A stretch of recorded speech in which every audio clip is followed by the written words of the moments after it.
Well, good morning. My name is Kevin. I'm one of the pastors here, and I usually sit up here with Jamie. I feel like I'm by myself. That's because I am by myself. We are in a series called Anthology, and if you're following along with us online or if you're in the overflow, welcome. And we are well into this series, and it's on the Bible. And we've been trying as best we can to kind of walk through a process where get exposed to a little bit of all of it. This morning, we're going to talk about the Canon.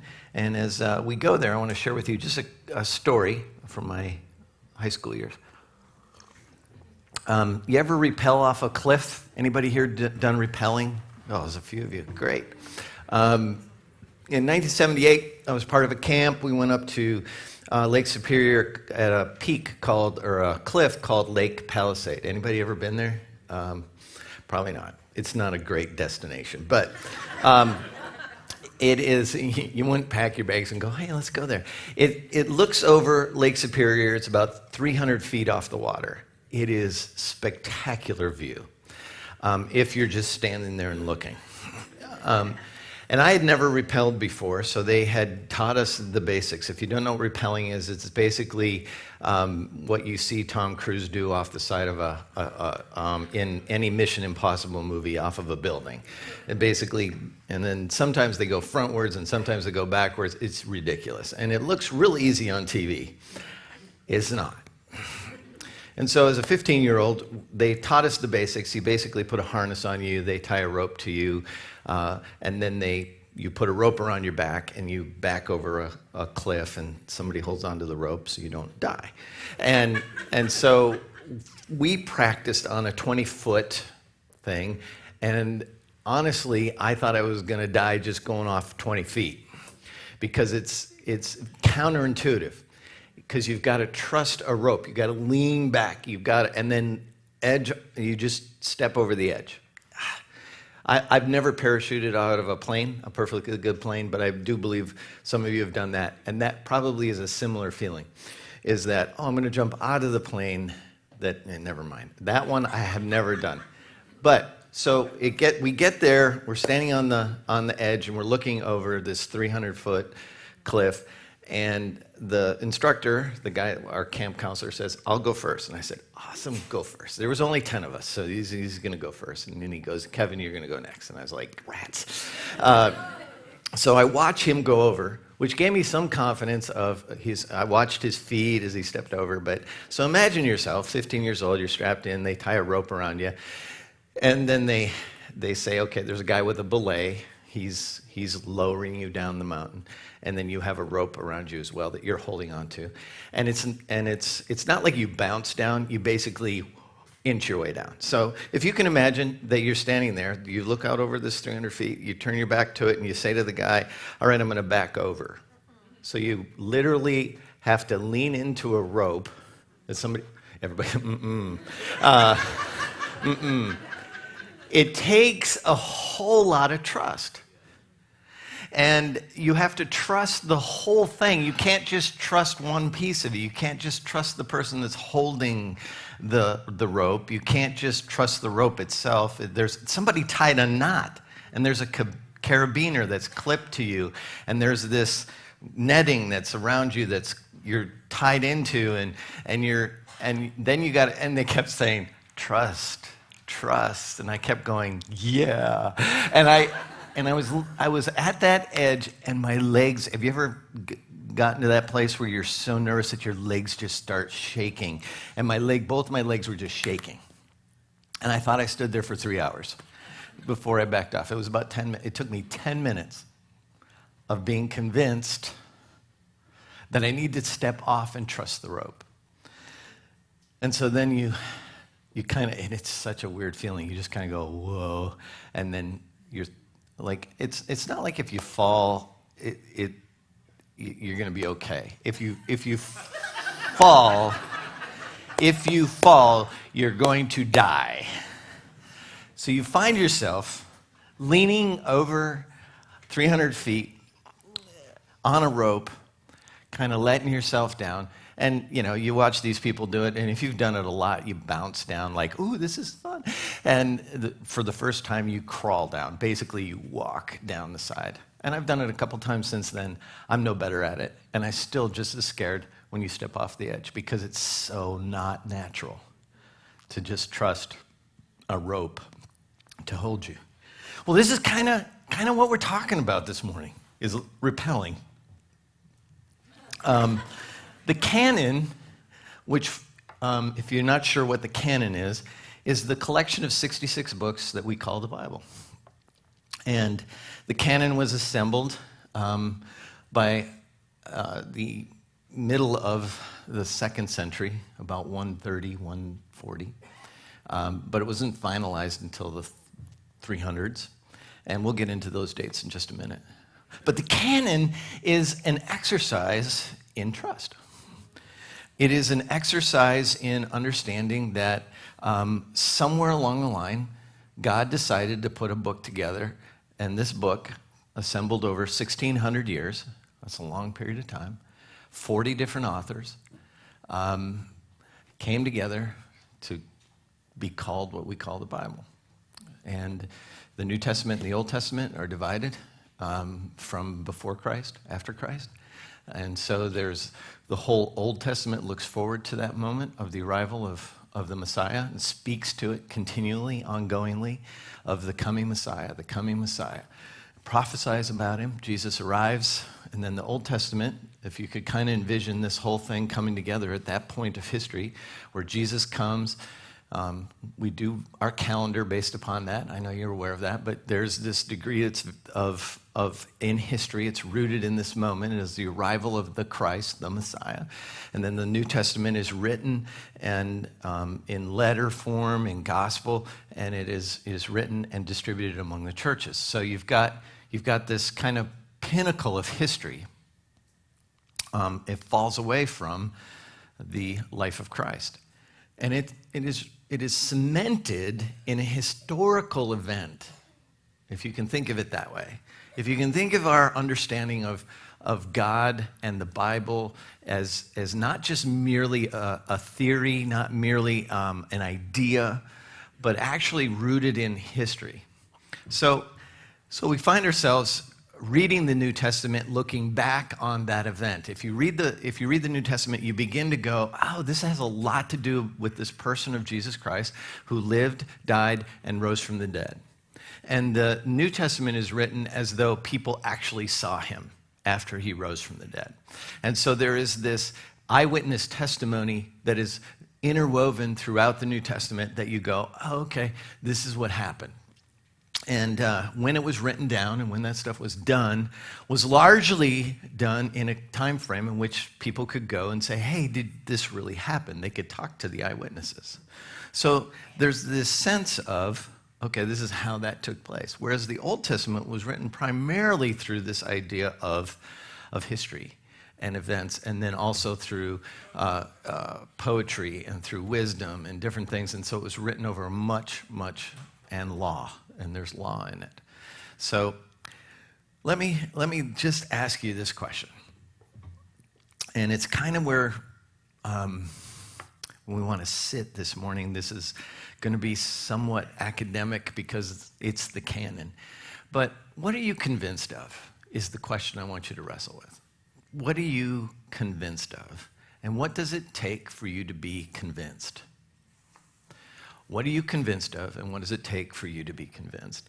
So for me, like when I was rappelling off the side of that mountain, there was a whole lot of convincing that had to take place that I could trust the rope, that I could trust the person that was belaying me, that I could trust the whole thing that was going on.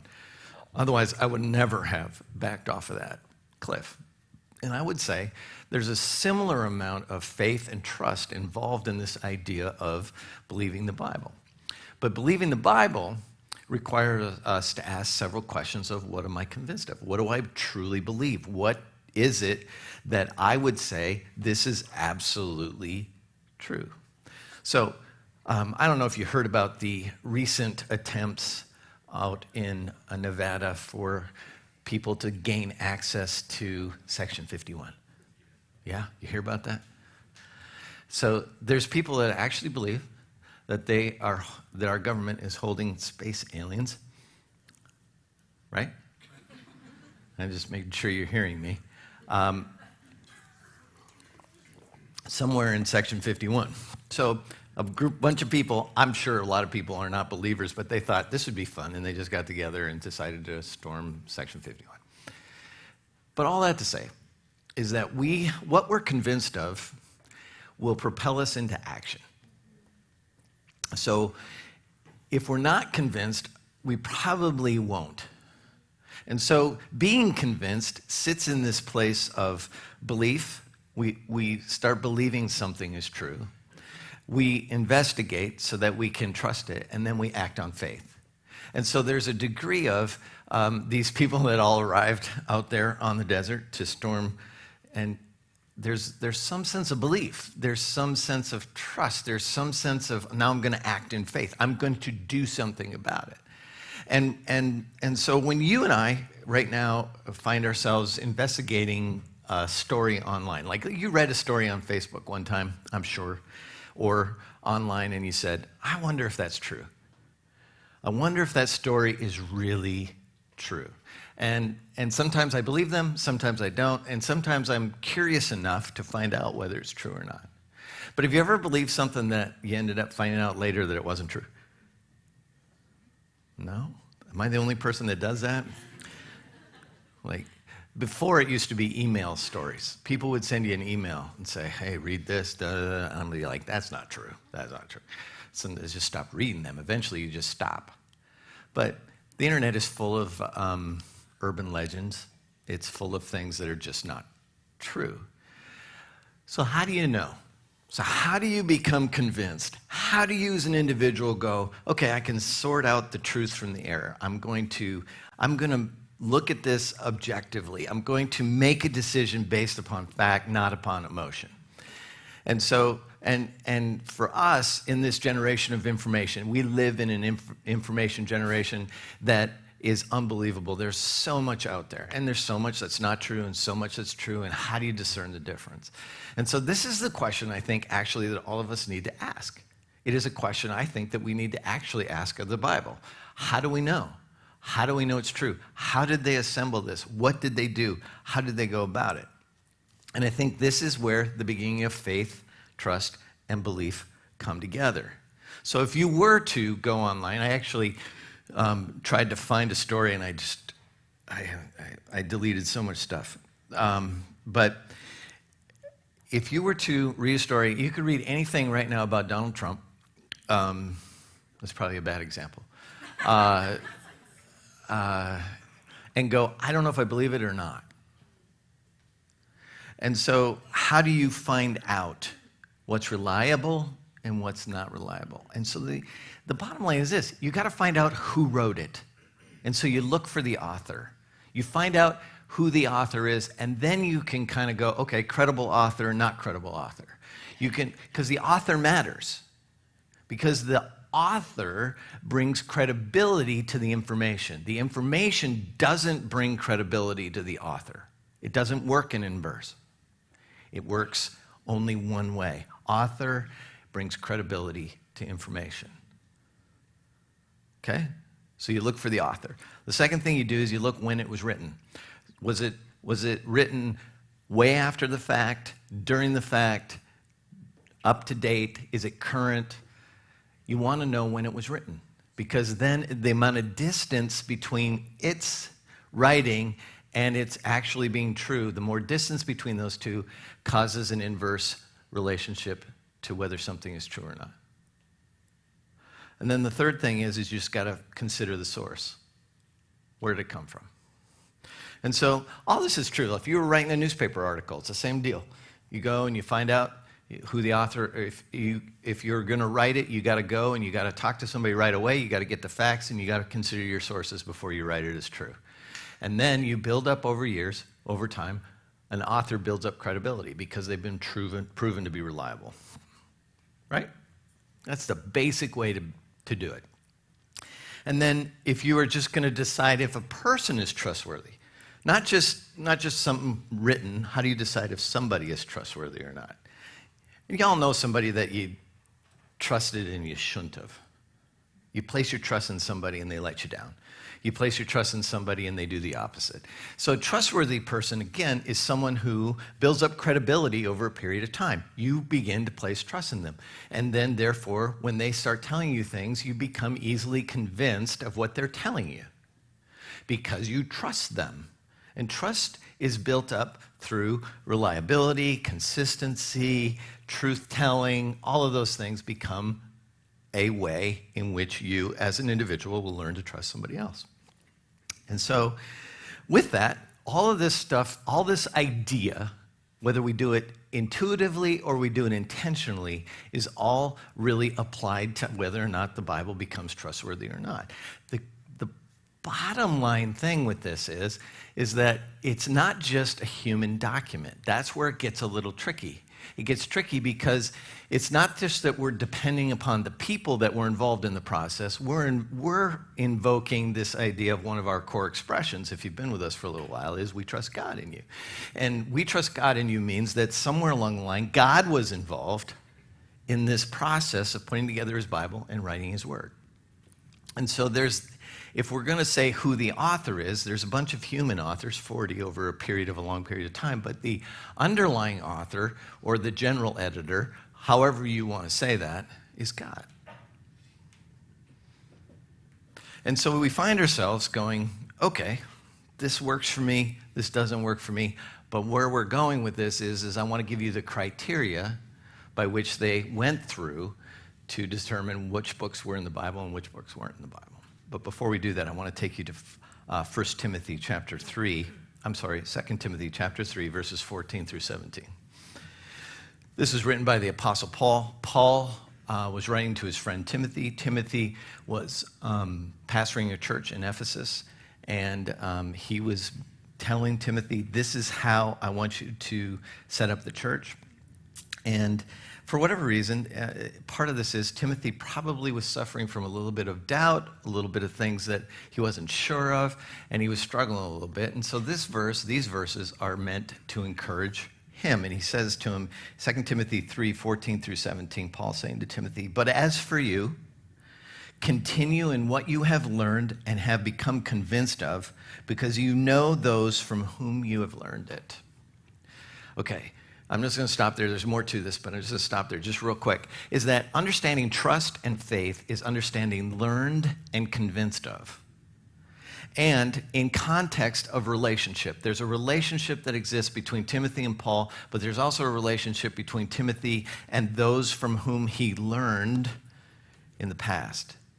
And so there's this trust factor. There's a trust factor of a person, and there's a trust factor of what he's learned and become convinced of. We've all been convinced of things. You've all been convinced of things, or you wouldn't be here. You're convinced that you're going to get out, your car's going to start, and you're going to be able to drive it here. You believe it, it's become trustworthy, and you act on faith that when you get up, you go out there. The frustrating part is when you get up, you're convinced, you trust it, you go out there and your car doesn't start. That makes you mad. Because something that was trustworthy let you down. Something that was reliable, something that you had learned was trustworthy became non-trustworthy. Does that make sense? Yeah, because all of you drive cars that break down. Because they're cars. And so you become convinced. So verse 15, he says, "And how from infancy you have known the Holy Scriptures." And the Holy Scriptures in this case meaning the Old Testament, which are able to make you wise for salvation through faith in Christ Jesus. Again, see, he's speaking of the Old Testament in light of what was to come. And so his belief in Jesus was rooted in this idea that the Old Testament was true and the prophecy about the coming Jesus was true. And so he was convinced by who he learned, what he read, and therefore his belief was prompted in Christ through those things. And then he writes, which are able to make you wise for salvation through faith in Christ Jesus. All Scripture, again, at this moment in time, it's the Old Testament, all scripture is God-breathed, useful for teaching, rebuking, correcting, training in righteousness, so that the servant of God may be thoroughly equipped for every good work. Learned and convinced. What are you convinced of? What have you learned? What do you know? We talk a lot about the heart here at Journey, and I'm going to try and get us to drop into it in a minute, but right now I'm speaking to your mind. I'm speaking to this idea of skepticism of and or embracing what you know to be true. And it is a process of the brain to go, okay, should I believe this? Should I believe this? And again, it goes back to the simple illustration of, do I trust the rope? I just watched somebody else back over the edge of this cliff and bounce their way down a mountain, down a cliff. It looks reliable. It looks like it should work. I should trust it. I should have faith in it. But my brain is telling me I could die. And so it moves from belief, so I believe it to be true, to I'm going to trust it, to faith, I'm going to back over the edge. If I never get to backing over the edge, I am merely a person that says, yeah, you can do that, it's safe. Kind of. But I wouldn't trust myself to it.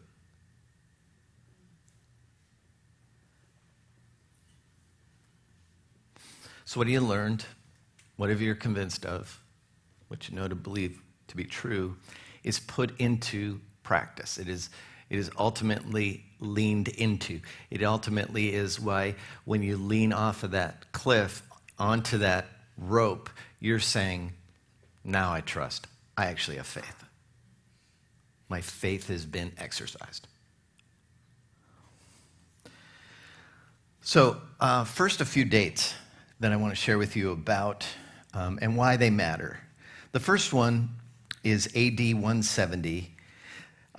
There was a manuscript found. It wasn't a council. It was just a manuscript. They're not really sure. They just found it at this place, and it was a list of what would be considered the canon, the list of books that were put in the Bible. And apart from the whole Old Testament as we know it was in there, and then the New Testament, except for Hebrews, James, and the third letter of John. So it is the earliest we have of the list of books that we now call our Bible, with the exception of those three. So, and they debated those three for a long time. And the reason they debated them, and I'll tell you this, I'll get into this in a little more detail, was authorship. But we'll talk about that in just a second. The next council, eventually they formed a council. So it's important. 170 is close enough in time for us to go, okay, the New Testament was being distributed basically in letter form and in gospel form, letters that were written, and they were distributed among the churches. They were just passed around. And by 170 AD, none of the originals existed anymore. They were just copies. And when I say copy, I don't mean copy machine. I mean people literally wrote them out word for word. And then they would pass that copy along and pass the copy along. And they would circulate them among the churches. And what they did for this canon was they asked the question, what letters are the churches circulating? What books are they circulating? They were circulating Hebrews, James, and the third letter of John. They just weren't sure about a couple things, which I'll explain in a second. But, so that's the earliest list. The Old Testament was primarily settled shortly after Christ by Hebrew scholars, and it really has not been up for a whole lot of debate other than the Apocrypha. And the Apocrypha are the books in between the Old Testament and the New Testament that came later. Actually, they were affirmed into the Catholic Bible much later. And even the Hebrew scholars of the day would say that they were good historical books, but they didn't rise to the level of Holy Scriptures. And I don't have a lot of time to give you the whole explanation of that, but that's just generally. You can do a lot of reading on it. There's a lot of reading to be done.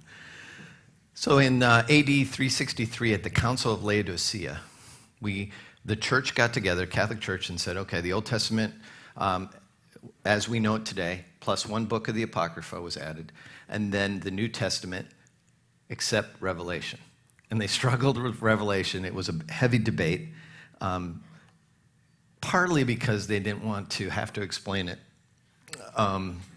to the common people of the day, and partly because I'm not sure they fully wanted to grasp what to do with it. So they just they didn't put it in.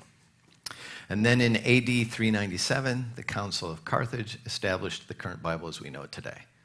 So the time frame on this is, so by the end of the 4th century, we had the current Bible. In 1545, at the Council of Trent, it upheld the current canon. So there's this process that they went through. They gathered, they talked, they debated. And so one of the biggest criteria for whether something was in the Bible or not, especially the New Testament, was authorship. Who wrote it? And so was the author an apostle, meaning somebody who had spent time with Christ, one of the 12 disciples, somebody that was commissioned by Christ, somebody that had direct access? Again, this goes to the credibility of who wrote. It's the same thing with anything we would read today. The author matters. The author matters in such a way that we would say it gives credibility to what was written. And so they either had to be an apostle or a close connection to an apostle. That was part of the criteria. And so one of the reasons that Hebrews wasn't included in the original list was we still don't know for sure who the author was. So they were unsure. But the other criteria cemented Hebrews. James was not an apostle. James was Jesus' brother, another son of Mary. So there's a relational component. He also was a pastor of the Jerusalem church. So, and the other thing that they struggled with a little bit about James was it's heavy on works and light on grace. But if you read it well, if you read it through a lens of understanding where he was going, grace produces works, not works produces grace. So anyway, so these were intelligent people having crazy conversations around these things and trying to come up with criteria. So the second criteria goes from apostleship to, is the book being accepted by the body of Christ at large? So is this book that was written being used in the churches, being read in the churches? Is it something that is being productive in the body of Christ? Is it producing what we would like to see happen in the churches? That was the next criteria. The third criteria was, did the book contain consistency of doctrine in Orthodox teaching? So did it line up? Did it line up with the other teachings of Christ? Did it line up with what we know to be true? And then the fourth one was, did the book bear evidence of the high moral and spiritual values that would reflect the work of the Holy Spirit? So could we see in the writing the imprint of the Holy Spirit on the book? And so those were the criteria. So they went through and they examined, and so they excluded some books and they included some books, and they boiled it down to the ones that we have today, the 66. So, and what's important is the dates on this matter from the standpoint of this. The further we get away from the death of the eyewitnesses of all that happened during the life of Christ. So the people, once they started to die, it became less verifiable as to the authenticity and the veracity of the script. So you find yourself going, okay, that's why they wanted to make sure it was an apostle with a close connection to Christ, or somebody with a close connection to Christ, because it was verifiable. They could go back to the eyewitnesses. So when they were putting this all together, they then were able to say, this was verified and this wasn't verified. So that's kind of it's investigative reporting. It is going through a process to say, this is true, this isn't true. It is what we should do when we basically read a story and we go, I can trust that author, I don't know if I can trust that author, so it has questions to it. But is it aligned with what I know to be true? Does it align with what I believe to be true about God? Is these things true? Is it being circulated among the church? And I already know this, somebody came up to me and said, that's a circular argument. Yes. It proves itself to be true. But it also it behooves us to ask the question, if a book was written over 1,600 years and it had 40 different authors, and it is consistently moving us to a place where it brings us to this one place in history with about one person, about Jesus Christ, the one who was crucified and rose from the dead. We believe somebody rose from the dead. We believe that somebody stepped down, that a person embodied God.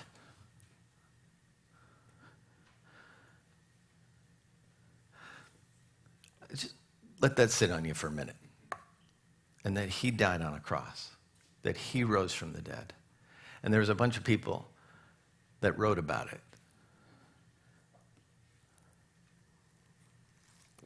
Believed it, lived as though it was true, backed off of the cliff because they believed it was true, and that the rope would hold, and that God was holding fast to the rope.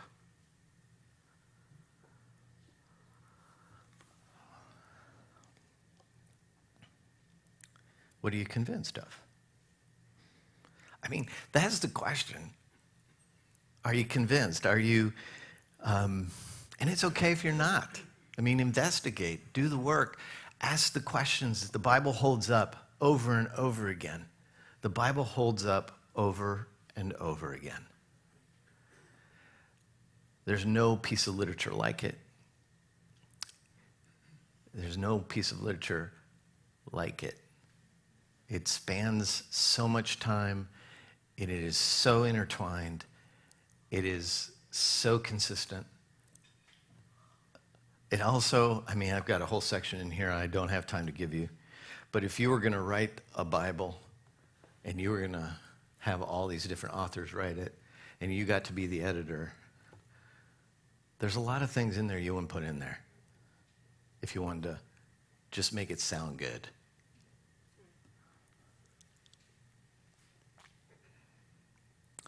The Bible's rooted in history and it is rooted in real life events. It is not a story that was made up, and it is verified by countless people, by councils and eyewitnesses. But you can't, me sitting up here and saying that doesn't make it true. Yeah, that's for each of us to wrestle with. That's for each of us to ask. That's for each of us to go to God and say, how did this happen? How does this? But thank God the Bible isn't what saves us.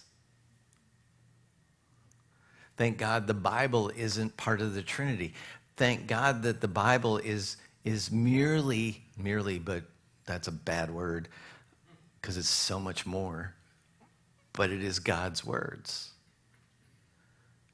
that reveal him.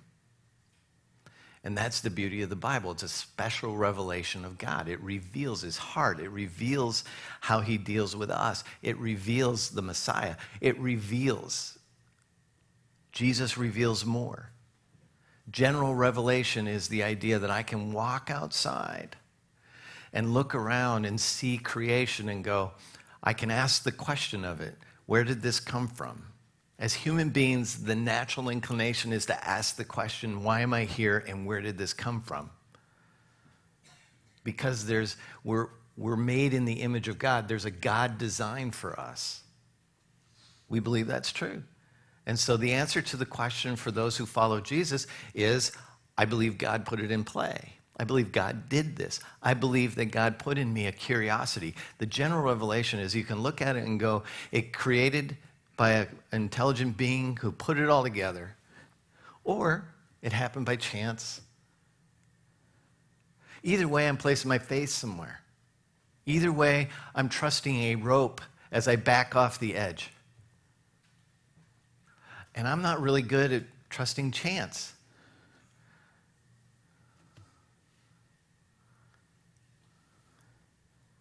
I'd rather trust the one that put it together. That's for me.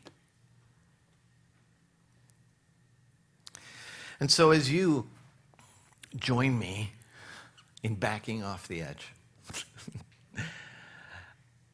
I'm not asking you to trust the rope.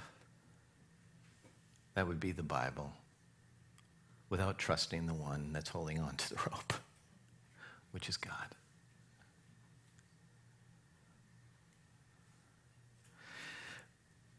Because if God didn't superintend it through his Holy Spirit, then it's merely man's words.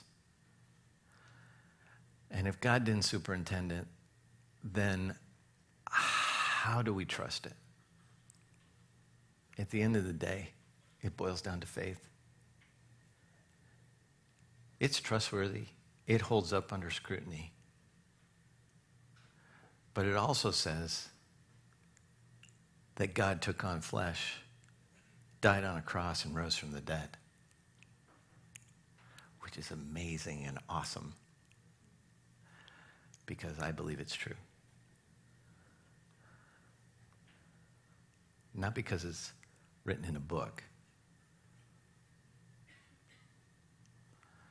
but because I've come to a place where I've placed my faith in a God who pulls that off with little or no difficulty.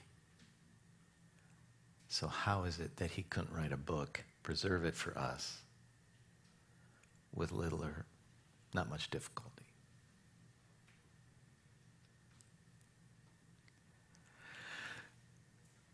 But as for you, continue in what you have learned and have become convinced of, because you know those from whom you have learned it. What are you convinced of? What have you learned? We worship a God who loves us, died for us, and gave us a great book by which we can know him and be in relationship with him. Find rest in that as you rest on a rope hanging over 300 feet, knowing that you are completely safe because God has the rope.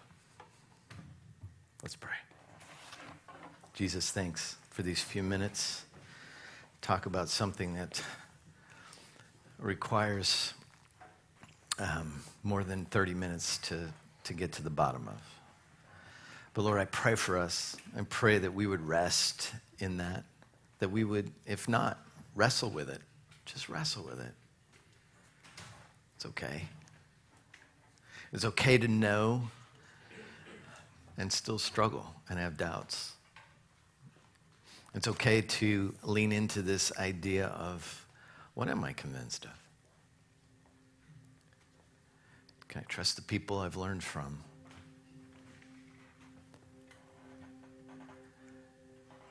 And are you trustworthy? And Lord, I pray for us as we lean into your promises that you'll never leave us or forsake us. We lean into this idea that you would hold on to us and you'd never let us go. We lean into faith that says, I am loved the way I am. We lean into a relationship that is rooted in the supernatural place where the Spirit, your Spirit, comes and resides in us, brings us to life in a way that we never experienced life before, so that we can be assured of your presence and your kindness and your compassion. We are redeemed because, Jesus, you died. We are victorious because you rose from the dead. You alleviate our fears because you have beat our worst nightmare. And we rest in that rope that we call the Bible. We rest in it because you're holding it. And it's the means by which we know you. May your peace that surpasses all understanding settle on us. And as that peace settles on us, may we rejoice, even in those moments when we doubt, just like Timothy doubted.